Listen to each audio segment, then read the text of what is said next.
శుక్లాంబరధరం విష్ణుం శశివర్ణం చతుర్భుజం ప్రసన్నవదనం ధ్యాయేత్ సర్వవిఘ్నోపశాంతయే అగజానన పద్మార్కం గజానన మహార్నిశం అనేకదంతం భక్తానాం ఏకదంతం ఉపాస్మహే. ఓం గం గణపతయే నమః. ఓం శ్రీమాత్రే నమః. ఓం శ్రీ గురుభ్యోం నమః. మా ఆది ఆస్ట్రాలజీని చూస్తున్న మీ అందరికీ, అలాగే విదేశాల్లో కూడా ఉంటూ నేను ఎంతగానో ఆదరిస్తూ ప్రోత్సహిస్తున్నటువంటి మీ అందరికీ కూడా పేరు పేరున నా హృదయపూర్వక నమస్కారాలు.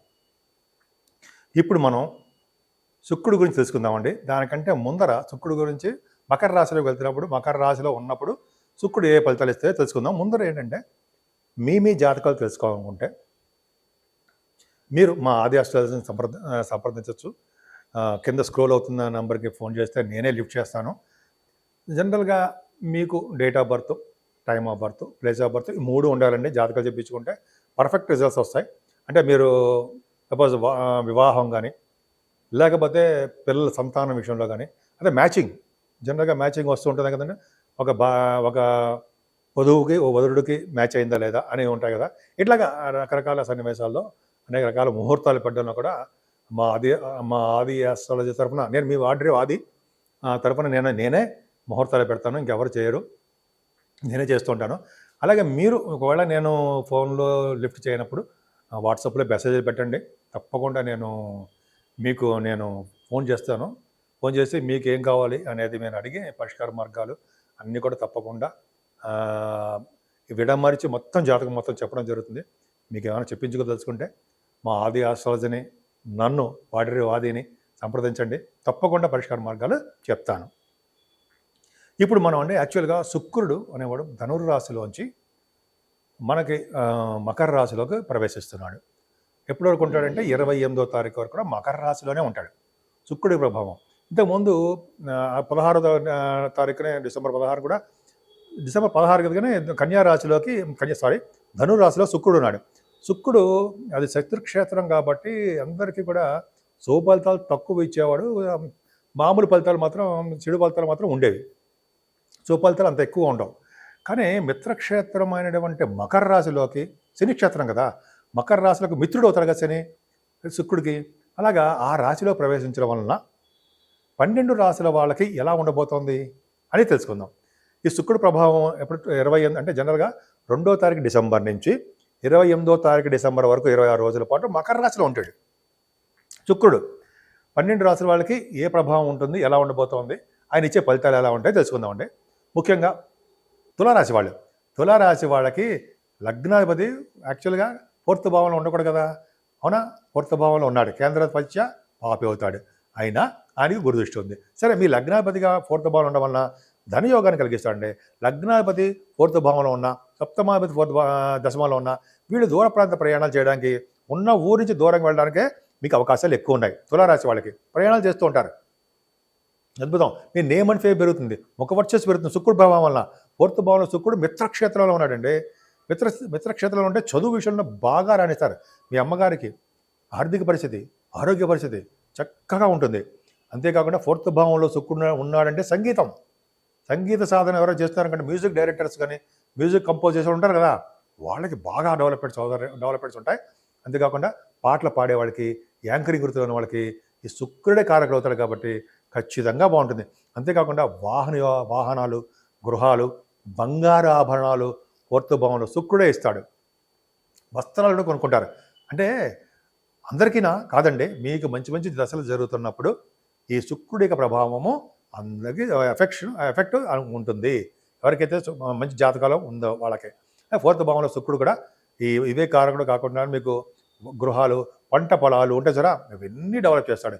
పైగా మీ శుక్రుడు అష్టమాధిపతి కూడా అయ్యాడు. మీ రాశికి అష్టమాధిపతి కూడా 4th భావంలో ఉన్నాడు. ఉండనివ్వండి, అది ఫస్ట్ ఉన్నప్పుడు కూడా 8వ భావం నుంచి శుక్రుడు యొక్క గురుదృష్టి ఉంది. కాబట్టి ఏమవుతుందంటే ఏమాత్రం హెల్త్ ప్రాబ్లమ్స్ వచ్చినా వాటిని డెవలప్ చేసేస్తారు. ఏం ప్రాబ్లమ్స్ ఉండవు. పైగా ఆరోగ్యవంతుడుగాను, ఐశ్వర్యవంతుడుగాను ఉంటారు. మీరు తలవంతలంపుగా అన్ఎక్స్పెక్టెడ్ మనీ కూడా ఆ శుక్రుడు ప్రభావం వల్లనే మీకు రావడానికి అవకాశాలు ఎక్కువ ఉన్నాయి. అందులో సందేహం లేదు. మీ శుక్రుడు మంచివాడండి. మీ లగ్నాధిపతి భాగ్యాధిపతి అయ్యాడు కదా, అష్టమాధిపతి టెరిఫిక్గా మంచివాడే. సో 4వ భావంలో ఉండడం తప్పు, కేంద్రాధిపత్య పాపి అవుతాడు. అందుకని మీకు శుభాలు తక్కువ చేస్తుంటాడు. అయినా కష్టాలు ఎక్కువ పెడతాడని కాదండి, శుభాలు అంటే మంచి మంచి పనులు కొద్దిగా స్లోగా ఇస్తాడు. కానీ ఆ శుక్రుడికి మాత్రము గురుదృష్టి వెరీ వెరీ స్ట్రాంగ్గా ఉంది. మీకు ఎంత డిలే చేసినా, ఎంత చేయాలనుకున్నా, ఇబ్బందికరంగా ఉండాలనుకున్నా శుక్రుడు మంచిగా చేస్తాడు తప్ప చెడు చేయడు. అందుకనే మీరు శుక్రుడు అంటే అమ్మవారిని పూజించిన, అమ్మవారి యొక్క కుంకుమ పూజలు కానీ అభిషేకాలు చేయించుకుంటే, అయితే చండీ హోమాలను చేయించుకుంటే అద్భుతమైన ఫలితాలు ఉంటాయి.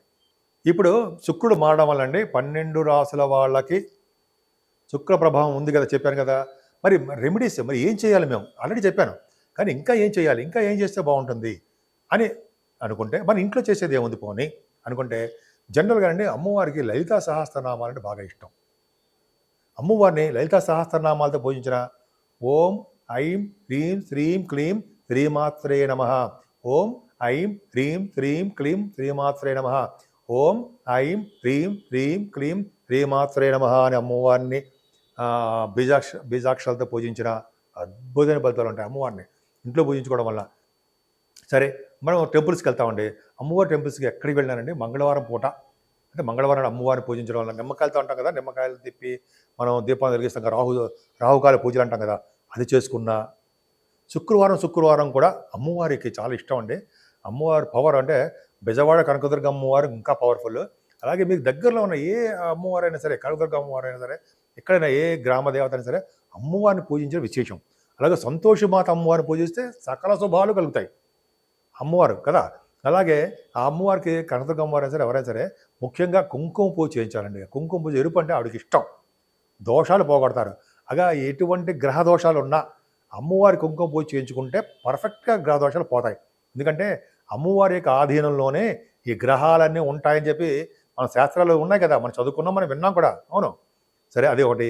అంతే కదా, కొంతమంది మనం ఈ చండీ హోమాలను చేయిస్తుంటారండి. చండీ హోమాలు కూడా చేయించుకుని చాలా మంచిది. ఎందుకంటే అందులోనే నవగ్రహాలకి కూడా వాళ్ళు ఆవాహన చేస్తూ ఉంటారు పూజలు, హోమాలు. అంటే చండీ హోమంలోనే ఈ చండీ నవగ్రహాల యొక్క ఇది ఉంటుంది. అదొకటి. చండీ సప్తసతి అని ఉంటుంది. అది ఇలాగనే చేయించుకోవడం వల్ల శుక్రుడు వల్ల వచ్చే దోషాలు ఏమైనా ఉంటే అరికట్టడమే కాకుండా శుక్రుడు వచ్చే శుభ ఫలితాలు ఎక్కువ ఇవ్వడానికే అవకాశాలు ఉంటాయి. ఆవిడ ఎటువంటి యాక్సిడెంట్స్ కాకుండా, ఎటువంటి చెడు దృష్టి మనమే పడకుండా, ఎటువంటి ప్రాబ్లమ్స్ లేకుండా సదా రక్షగా అమ్మవారు మనల్ని కంటికి రెప్పలా కాపాడుతారనడంలో సందేహం లేదండి. ఈ 12 రాసుల వాళ్ళు ఆచరించదగ్గ పనులు ఇవే, అమ్మవారి యొక్క పూజలే.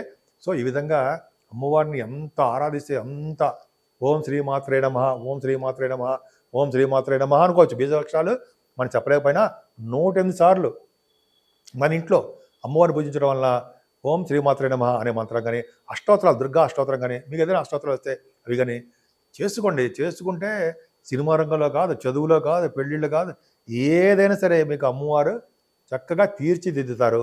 అన్ని రంగాల్లోనూ వృద్ధి కలిగించేటే చేస్తారు. శుక్రుడు ప్రభావం అలా ఉంటుందన్నమాట. కొన్ని రాశులకి మరి మంచివాడు కాదన్నాం కదా, ఆ రాశుల వాళ్ళకు కూడా ఆవిడ యోగాన్నే కలిగిస్తారన్నలో ఏమాత్రం సందేహం లేదు. మీ అందరికీ అంటే 12 రాశుల వాళ్ళకి, మేషరాశి నుంచి మొదలు మీనరాశి వాళ్ళకు కూడా, మీనరాశి వరకు కూడా మీ 12 రాశుల వాళ్ళకి సర్వ శుభాలు, సర్వ సౌఖ్యాలు, ఆనందంగా, సౌభాగ్యంగా, ఎప్పుడూ నవ్వుతూ కళకళలాడుతూ ఉంటారని నేను మనస్ఫూర్తిగా కోరుకుంటున్నాను.